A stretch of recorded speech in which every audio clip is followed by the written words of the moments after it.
როგორ ამოვიცნოთ მატყუარა ადამიანი ზუსტად 20 წამში? აი სამი დაკვირვება, რომელიც დაგეხმარება ამის გასაგებად. საუბრისას დააკვირდი თვალებს, თუ ხედავ რომ ის მზერას გარიდებს და თუ მიხვდი ინტუიციით რომ ეძებს გასაძრომს, ესე იგი მას უნდა თავის დაძვრენა სიტუაციიდან.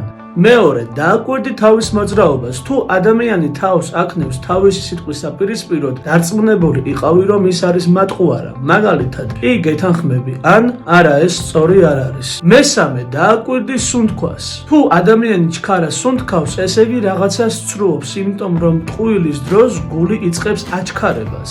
როგორც ნებისმიერი სიტყვათა წყობა, ასევე ჟესტიკულაციებითაც უნდა ააგო წინადადება ერთგვარი. თუ ადამიანის სამივე ამ დაკვირვებისას ასე იქცევა, ესე იგი შენს წინ აფერისტია და არ უნდა ენდო. თუ გინდა გაიგო როგორ მიუდგე ინტრიგან, მატყუარა და манипуლატორ ადამიანებს, საჭიროა წაიკითხო ჩემი მეორე წიგნი სოციუმი. თუ გსურს დაწერე სიტყვები მინდა წიგნი, მე კი გამგეგზავნებ დეტალებს.